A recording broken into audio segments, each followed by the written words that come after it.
She froze when the knock came. Not loud, not polite, just firm enough to demand an answer. Margaret Cole pressed her palm to the door, breath caught halfway, heart hammering. Years of quiet had taught her that unexpected knocks brought trouble, or pity, sometimes both. A voice followed, calm and careful. "You need a rancher," it said. She opened the door, ready to refuse, ready to send them away before the little girl could slip in unnoticed. And then she saw Emily, small fingers clutched tight in her father's coat, eyes assessing Margaret as if deciding something she could not yet name. In that instant, Margaret wondered who needed whom more. "My name's Henry Lawson," the man said, tipping his hat low in both hands. "This is my daughter, Emily." The girl said nothing, leaning harder into his leg, quiet and watchful. Margaret felt a prickle of the pride and stubbornness that had carried her through 2 years of loss. "I didn't ask for a rancher," she said, voice clipped, ready to retreat. Henry's gaze shifted toward the sagging fences, the barn roof drooping on one side. "So did my wife," he said softly. The words landed heavier than Margaret expected, threading into the hollow spaces she had kept sealed. Emily peeked from behind him, hair tied with a faded ribbon, one shoe newer than the other. "How old is she?" Margaret asked before she could stop herself. 7, Henry said. "Lost her mother last winter." Silence pressed against them. Margaret stepped back. "You better come in." The kitchen smelled of early bread and coffee gone cold. Henry removed his hat, unsure where to place himself. Emily sat at the table without instruction, feet swinging above the floor. "You're offering work?" Margaret asked. "Not a question," Henry replied. "I can fix fences, handle cattle, keep the land from swallowing itself." "And what do you want in return?" she asked, cautious. "A place to stay. Somewhere my daughter doesn't have to keep moving." Margaret's chest tightened. "I'm not looking for charity cases," she said. Henry met her eyes. "Neither am I." Emily slid off her chair and approached Margaret, stopping inches away. "You got chickens?" she asked. Margaret blinked. "3 mean ones," she replied. Emily smiled faintly. That afternoon, Henry walked the land in silence, noting leaning posts, dragging gates. Margaret followed, arms folded, watching his hands touch the earth like it mattered. He fixed a broken latch without asking. Emily sat on the porch steps, humming, a soft thread of sound against the wind. At sundown, Henry returned. "If you don't want this, say so now," he said. Margaret studied him. His shoulders sagged from waiting, his eyes flicked to Emily, alert. "I'll give you 2 weeks," she said. "We see how it goes." "That's fair," Henry exhaled. That night, Margaret lay awake listening to unfamiliar sounds, the weight of boots crossing the floor, the soft cough of a child asleep on a couch too big for her. Quiet had grown too loud, too full. Days settled into routine. Henry worked, quiet and efficient, never overstepping, asking before moving or changing anything.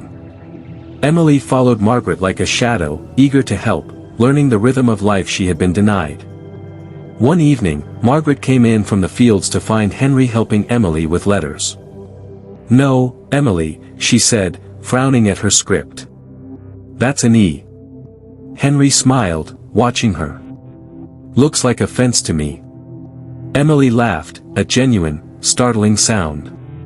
Margaret's eyes caught Henry's. He only shrugged softly. "She misses school," he said. "I try," she replied, surprise threading her voice. Trouble came the next week. A calf went missing near the creek. Then 2 more. Panic clawed at Margaret's chest, a familiar and unwanted visitor. Henry rode out at dawn, returning by noon. "Tracks," he said quietly. "Someone testing the land." Margaret's jaw tightened. "I can't afford thieves."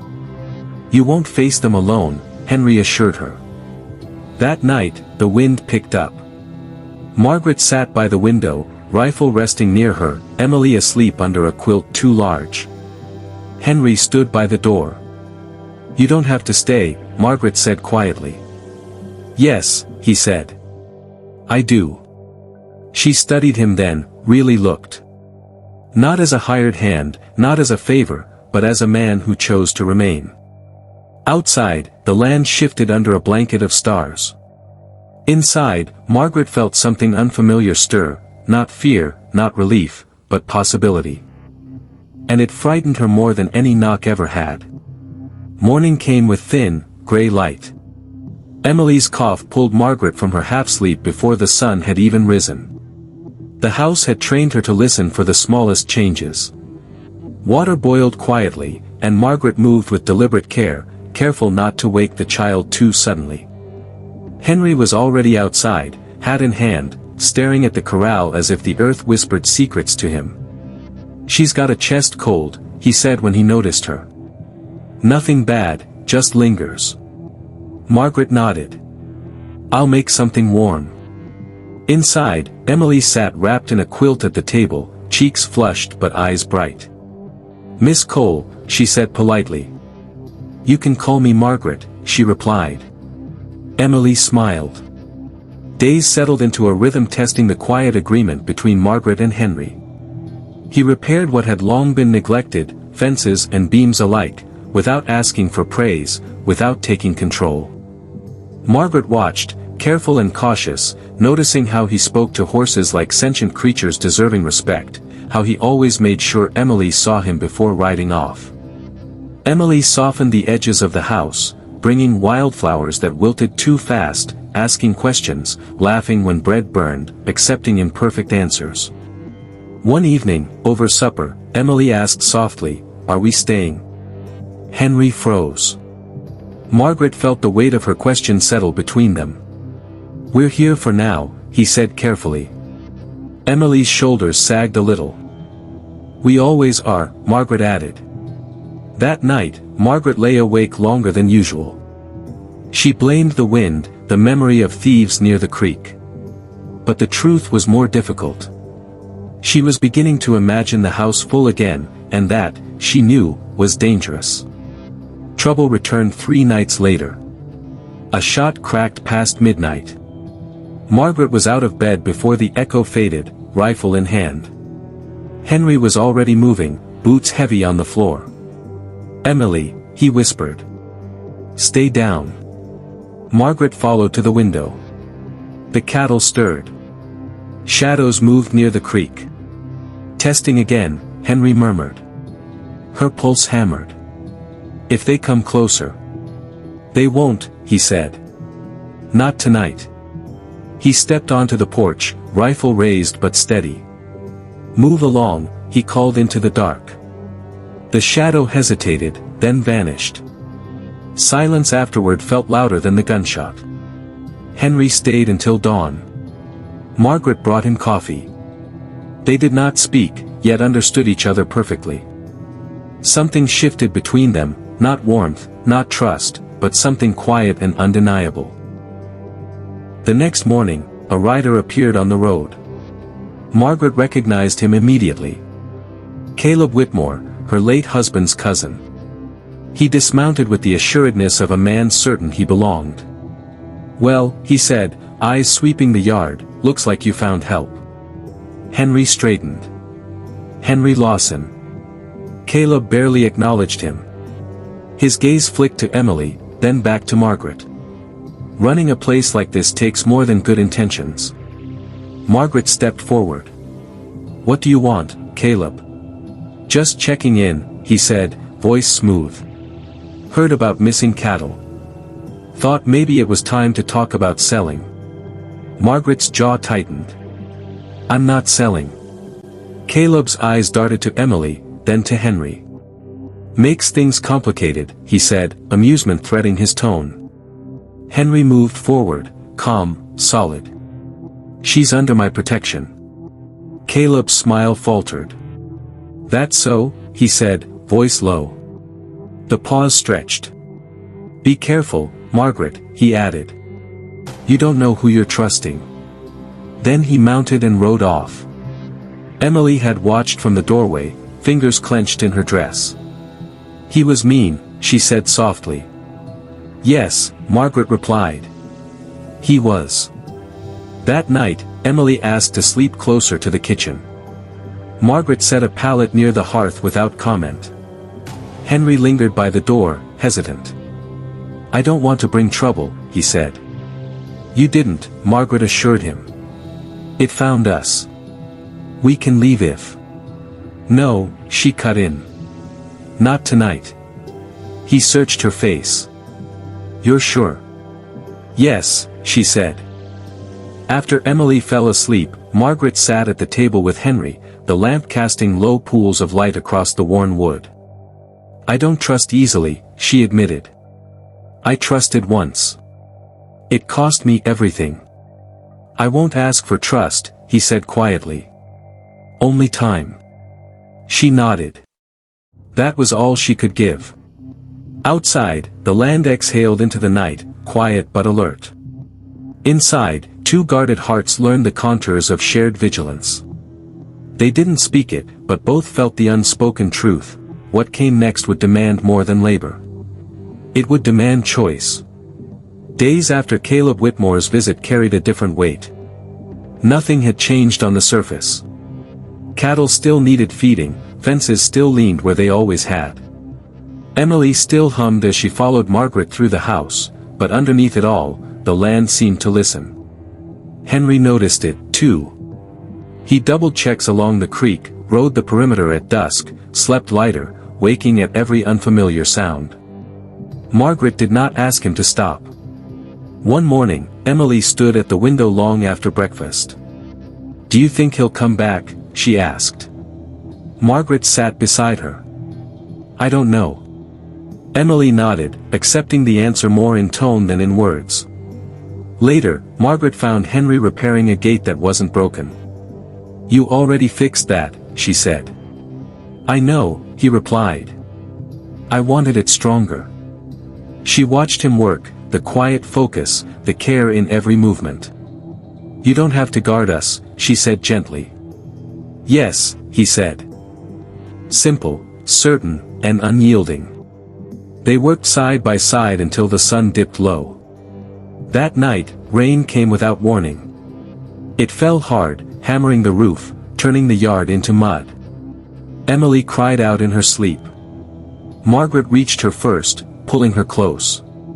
"It's all right," she whispered. "You're safe." Henry stood in the doorway, watching. "She used to hide under the bed," he said quietly. Margaret tightened her hold. "She doesn't have to anymore." The storm passed, leaving the house damp and hushed. Emily fell asleep in Margaret's arms. Henry cleared his throat. "She can stay there." Margaret nodded. "She will." They laid her on the pallet by the hearth. Margaret brushed hair from the child's face, careful, reverent. "I never had children," she said softly. "I thought that part of life passed me by." Henry's voice was low. "I never thought I could do it alone." Their eyes met, not longing, but recognition. The next morning, tracks cut through the mud near the creek. Fresh. Too many. Henry crouched low. "They're not testing anymore," he said. Margaret felt her stomach tighten. "Caleb, maybe," he added. "Or someone who heard him talking." Margaret straightened. "What do we do?" "We prepare," he said. Preparation looked like quiet work, moving supplies closer to the house, keeping horses ready, showing Margaret how to reload the rifle more smoothly. She listened, learned. Emily watched from the steps, silent. That evening, Margaret found Emily sitting alone, knees pulled to her chest. "Are you scared?" she asked. Emily nodded. "But not of you." Margaret swallowed. "Good." The night remained tense, but nothing came. Dawn brought a single rider near the fence line. "Caleb." He didn't dismount this time. "I warned you," he called. "This land draws attention." You don't have the means to protect it. Margaret stepped forward. I didn't ask for your warning. Caleb's gaze flicked to Henry. You think you can keep them safe? Yes, Henry said calmly. Caleb laughed, sharp and brittle. From what? Men with guns? Or your own mistakes? Emily stepped onto the porch. Go away, she said, small but steady. Caleb stared at her. You're making this harder than it needs to be. Leave. Margaret's voice cut through the tension. Leave. He went, slowly, measured, still glancing at Henry and Emily as he mounted. That night, Margaret sat at the table long after Henry and Emily slept. She stared at the latch Henry had strengthened. You can't stay if this gets worse, she said quietly when Henry joined her. Yes, he replied. I can. And if you're hurt, she pressed. Then it won't be because I ran, he said. She exhaled, the walls she'd built shifting in the quiet glow of the lamp. I lost my husband here, she admitted. I won't lose anyone else. Henry reached out, stopping short, waiting. She closed the space herself. I don't know what this is, she said. It's not nothing, he replied. They stood close enough to feel each other's breath. Outside, the land lay quiet. Too quiet. Whatever was coming would not wait. And Margaret knew that when the moment came, she would not choose fear. She would choose who stayed. The waiting became its own strain. Days passed without incident, but Margaret felt every hour stretched thin. The land stayed quiet, deliberate. Birds lifted too suddenly. Horses startled at shadows. Even Emily sensed it, staying closer to the house than before. Henry worked, always within sight, always watching the road, repairing what needed care. Margaret noticed everything. You're expecting something, she said one evening as they closed the barn doors together. Yes, Henry replied. And I don't like not knowing when. Neither do I, Margaret said. That night, Margaret dreamed of her husband, not the way he had died, but the way he had laughed. She woke with her heart hammering. Henry was at the table when she entered the kitchen, lamp low. You too? She asked. He nodded. Emily had a bad dream. They sat across from each other, the space smaller than it had ever been, fragile in a way that felt right. I keep thinking about choice, Margaret said quietly. How quickly it can be taken away. Or how quickly it can be made, Henry replied. Before she could answer, hooves thundered outside. Not one horse, 3. Henry was on his feet instantly. Margaret grabbed the rifle without thinking. Emily appeared, pale but silent. Stay here, Henry said, firm, gentle. Margaret moved beside him. We faced this together. The men didn't hide behind shadows. They rode straight into the yard, rifles slung loose, confidence heavy in every motion. Caleb Whitmore led. I gave you time, he called. You didn't take it. Margaret stepped forward. This is my land. Caleb smiled thinly, fleeting. Henry's voice cut clear through the night. You're trespassing. Caleb laughed. You planning to stop us? Henry didn't answer. Margaret did. She's a child, she said, pointing toward the house. You cross that line, you answer for it. Caleb's eyes flicked to the window. Emily watched, small face alert. Something shifted. Not mercy, calculation. This doesn't have to be ugly, Caleb said. Sell. Walk away. Margaret felt fear rise, then fall. No, she said. I already buried enough. The standoff stretched. A horse screamed suddenly, shattering control. One of the men's mounts reared. In the fracture, Henry moved fast, rifle raised but unfired. Leave, he said. Now. Caleb cursed. The men hesitated, exchanged glances. At the thought of the house, of the child, they faltered. Finally, they turned. Dust settled slowly, and Margaret's legs gave way. Henry caught her. "I've got you," he said softly. She clutched his coat, breath shaking. "I didn't know if I could do that." "You did," he said. "You chose." Emily ran to them, arms wrapped around both. "You scared them," she said. Henry knelt, holding her close. "No," he said. "We stood." That night, the house felt different, not fragile, not merely defended. Margaret sat by the fire long after Emily slept. Henry joined her, lowering himself onto the floor. "I should leave," he said at last. "If I'm the reason they came." Margaret looked at him sharply. "You think they'd stop if you did?" "No," he admitted. "Then stay," she said. "Not as protection. As family." The word hung heavy. Henry's voice was rough. "I don't want to take something you're offering out of fear." "I'm not afraid," Margaret said. "I'm decided." Silence followed, deep, certain.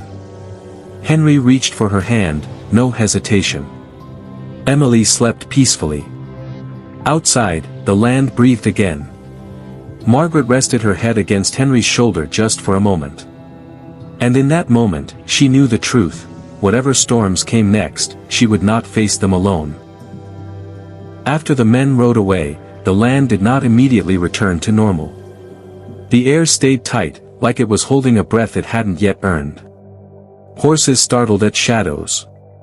Emily jumped at sudden sounds. Even the house seemed to creak more at night. But something had changed too. Margaret no longer felt alone in the waiting. Henry stayed close, not hovering, not commanding, just present. He repaired the south fence with extra care, checked the creek twice daily, slept lightly, waking at every shift of wind. Margaret did not ask him to stop. One morning, she found Emily on the porch steps, staring out at the pasture. "Are they coming back?" the child asked softly. Margaret sat beside her. "I don't think so." Emily nodded, accepting the answer in the way children often trust tone over words. Later, Margaret found Henry repairing a gate that wasn't broken. "You already fixed that," she said. "I know," he replied. "I wanted it stronger." She watched him work, the quiet focus, the care in every movement. "You don't have to guard us," she said gently. "Yes," he answered simply, without hesitation. "I do." Together they worked until the sun dipped low.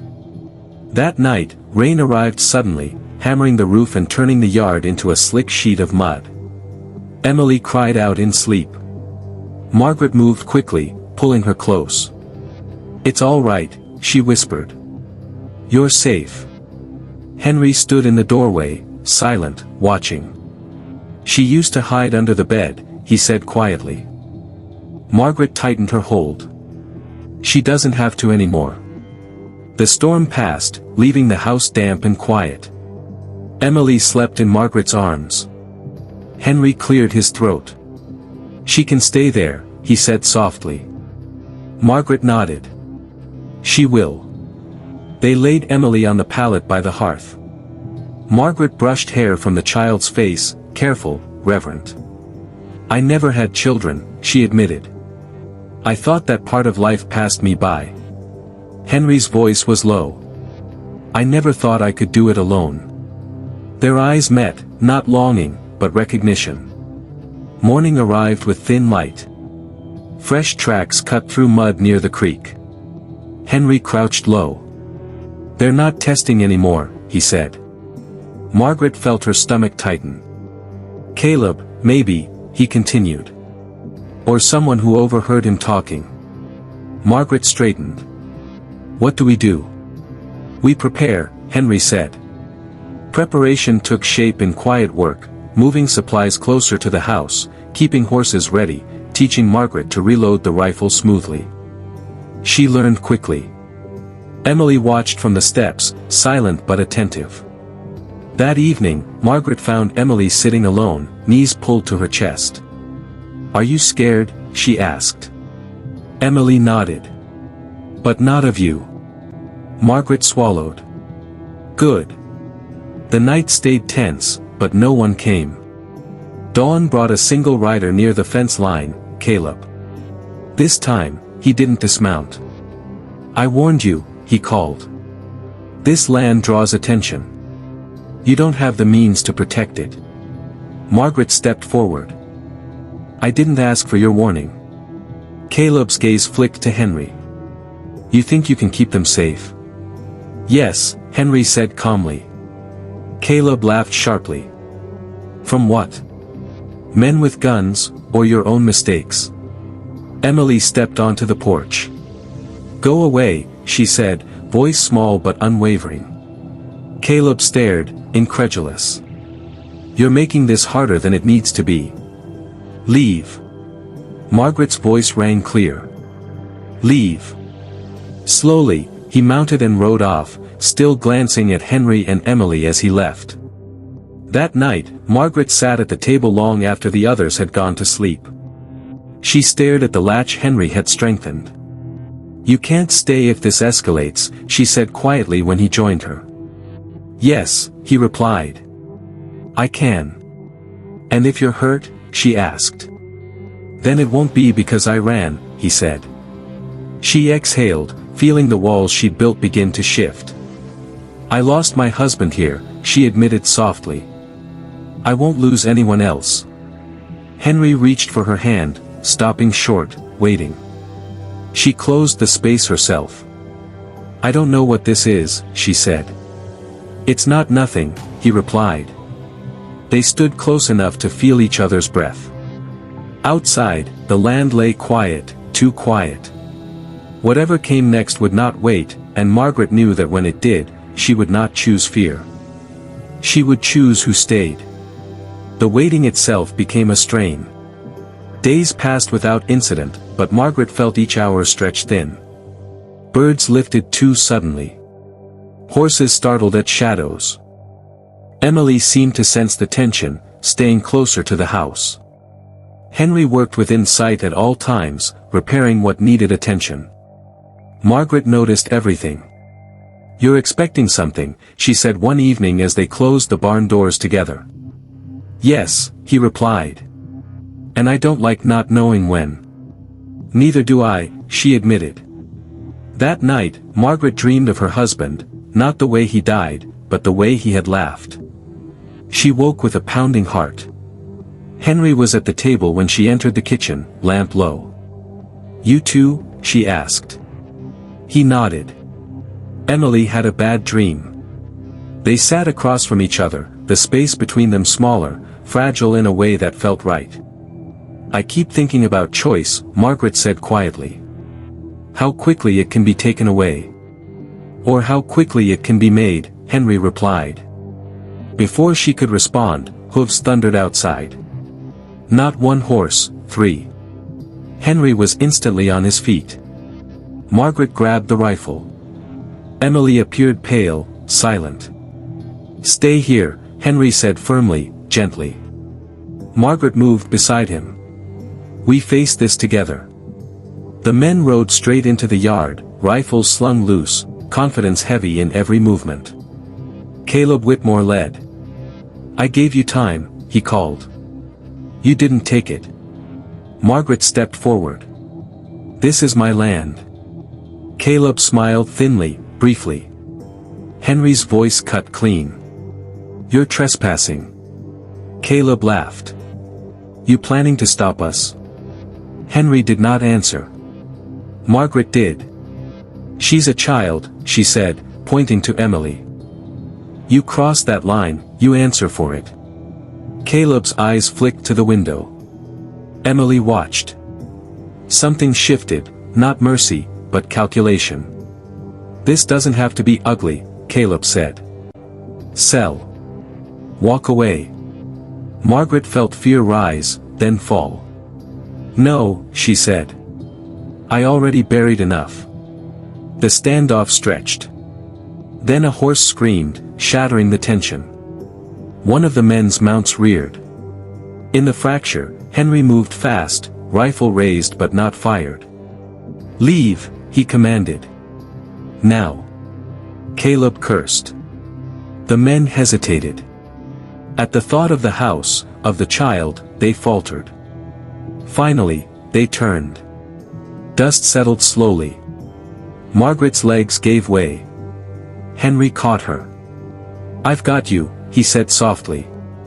She clutched his coat, breath shaking.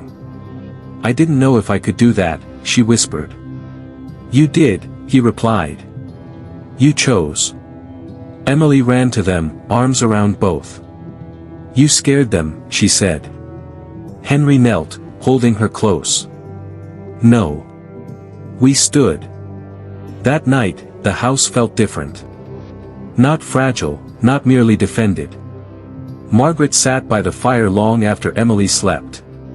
Henry joined her on the floor nearby. "I should leave," he said at last. "If I'm the reason they came." Margaret looked sharply at him. "You think they'd stop if you did?" "No," he admitted. "Then stay," she said. "Not as protection. As family." The word hung heavy. Henry's voice was rough. "I don't want to take something you're offering out of fear." "I'm not afraid," Margaret said. "I'm decided." Silence followed, deep, certain. Henry reached for her hand, no hesitation. Emily slept peacefully. Outside, the land breathed again. Margaret rested her head briefly against Henry's shoulder, and in that fleeting moment, she knew the truth. Whatever storms came next, she would not face them alone. After the confrontation, the land stayed quiet, but the tension remained, a taut string humming beneath every footstep, every shift of wind. Margaret noticed it in small things, horses flinching at shadows, birds lifting too suddenly, Emily pausing mid-step to glance toward the road. But the difference now was presence. Henry remained close, never hovering, never forcing himself into her routines, simply there, steady, reliable. He repaired fences with care, checked the creek twice daily, and rose at the slightest unfamiliar sound. Margaret noticed it all, and she did not ask him to stop. One morning, Emily sat on the porch steps, staring into the pasture. "Are they coming back?" she asked softly. Margaret joined her. "I don't think so." Emily nodded, trusting tone over words, the way children do. Margaret watched as Henry worked nearby, teaching her how to brace a gate properly, how to trust the wood again. The barn beam that had haunted her dreams for 2 years finally held, steady under their combined care. Margaret exhaled a breath she hadn't realized she'd been holding. "It won't fall," Henry said quietly. "I know," she replied. "I can feel it." That night, Margaret cooked more than usual, stews, breads, apples. Baked slow with sugar. It felt like feeding more than hunger. At the table, Emily chattered about nothing and everything. Henry listened with a soft smile, unaware of how full the house had become. Margaret watched them, the sense of family settling around her like sunlight warming a long frozen field. Winter came, but it did not arrive as an enemy. They prepared together, shared the labor, shared the quiet. When storms came, they faced them shoulder to shoulder. When grief surfaced, it was met with patience, not fear.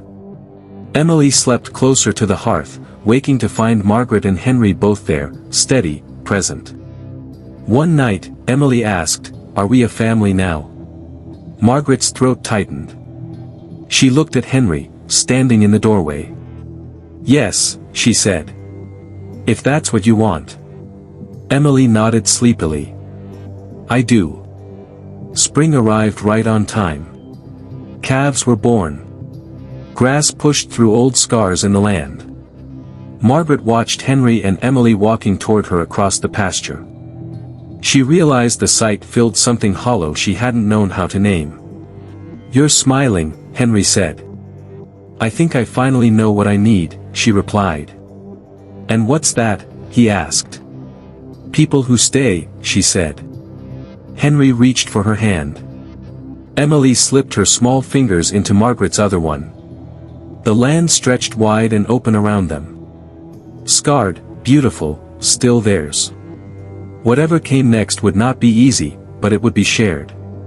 That was enough. Autumn settled gently over the ranch, as if the land itself had decided enough had been taken. The heat softened, grass turned pale gold, and mornings carried a chill that smelled of change rather than warning. Margaret felt it in her steps. The ranch no longer fought her, no longer felt like an enemy. Every day, the place felt held, alive. Henry worked the land like someone planting roots, not simply fixing problems. He repaired fences permanently, spoke of winter stores and spring calves as if he expected to be there for both. Emily thrived. She laughed more, slept soundly through the night, followed Margaret everywhere, asking questions without easy answers and accepting those that came none at all. One afternoon, Margaret watched Henry teach Emily to tie a proper knot. "Not too tight," he said patiently. "You want it strong, not angry." Margaret smiled at the lesson. Later, as the sun dipped low, Henry joined her on the porch. "I've been thinking," he said carefully. Margaret waited. She had learned not to rush moments that mattered. "I don't want Emily growing up believing she's only passing through places," he continued. Margaret's chest tightened. "So do I." He looked at her, really looked. "I don't want to assume anything." "Good," she said softly. "Neither do I." That night, the knock came again. Familiar. Not threatening, just there. Margaret's heart jumped. Old reflex. Henry stood with her. She opened the door. The sheriff, hat in hand, weary eyes. "Caleb Whitmore has been arrested," he said. "Cattle theft, threats. Turns out you weren't the only ones he pressured." Margaret closed her eyes briefly. Relief washed through her, slow and steady. "He won't be back," the sheriff added. After he left, silence settled. "Not heavy, clean," she said. Henry exhaled the breath he'd been holding for weeks. "Guess that answers some things," he said. "Yes," Margaret replied. "It does." That evening, Margaret set the table for 3. Emily noticed. "We have company?" she asked. "No," Margaret said. "Just us." Emily smiled. "A big one." After supper, as Emily drifted to sleep by the fire, Margaret and Henry sat close, knees touching. "I never thought I'd open my door again," Margaret admitted. "Not like this," Henry said. "I never thought I'd knock," she replied. "I'm glad you did." "So am I," he said. Winter came gently, shared work, shared quiet. Storms were met together, grief met with patience. Life had returned, not stolen, not borrowed, but built carefully, moment by moment. Emily asked simple questions, and Margaret answered as best she could. Each day was a lesson in belonging, in trust, in choice. Spring returned, calves were born, grass pushed through old scars. Margaret watched Henry and Emily walk toward her across the pasture. Once, a knock had frightened her. Now it had given her something she never thought she'd have again. Not just help. Not just protection. A family chosen, not forced. Built, not inherited. She took Henry's hand as he reached her. Emily slipped between them, holding both. The land stretched wide, open, and alive around them. Whatever came next would not be easy, but it would be shared. That, Margaret knew, was enough.